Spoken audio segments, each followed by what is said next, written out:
ঈদের জামাতের জন্য প্রস্তুত কিশোরগঞ্জের শোলাকিয়া ময়দান। ঐতিহ্যবাহী এই মাঠে এবার অনুষ্ঠিত হবে ঈদ উল ফিতরের ১৯৮তম জামাত।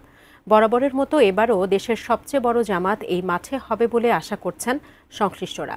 মাঠে দাগ কাটা, বালু ফেলা ও দেয়াল রং করার কাজ শেষ হয়েছে।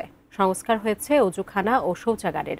মাইক বসানো, বিদ্যুতের লাইন টানা, সিসিটিভি ক্যামেরা বসানোর কাজ শেষ হয়েছে। মাঠের শোভা বর্ধনের কাজও গুছিয়ে এনেছেন আয়োজকরা। এবারে ঈদের জামাত শুরু হবে সকাল 10টায়। এতে ইমামতি করবেন মুফতি আবুল খায়ের মোহাম্মদ সাইফুল্লাহ। ঐতিহ্যবাহী এই মাঠে বিশাল ঈদের জামাতকে সামনে রেখে নেওয়া হয়েছে পর্যাপ্ত নিরাপত্তা ব্যবস্থা।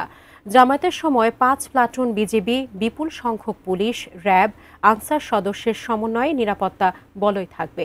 আর এবার নিরাপত্তার কাজে প্রথমবারের মতো যুক্ত হচ্ছে সেনাবাহিনীও। প্রায় 1100 মতো আমাদের ফোর্স বিভিন্ন জায়গায় ডেপ্লয়েড থাকবে। বিভিন্ন জায়গায় ছাদে আমরা যেখানে মনে করছি সেখানে আমাদের স্পেশাল রুপটপ থাকবে। নিরাপত্তার সাথে অন্য কোনো ডিভাইস যাতে না নেয়, অন্য কিছু যাতে না আসছে, সেটাই বিনীতভাবে আমরা বলেছি এবং সেটাই সিদ্ধান্ত হয়েছে। ড্রোন এবং বাইনোকুলার সার্ভিস থাকবে আমাদের, সাদা পোশাকে গোয়েন্দা সার্ভিস থাকবে আমাদের, সিসিটিভি সার্ভিলেন্স থাকবে, স্নাইপার ও অন্যান্য নিরাপত্তা সরঞ্জাম থাকবে এবং স্ট্রাইকিং রিজার্ভ ফোর্স মোতায়েন থাকবে।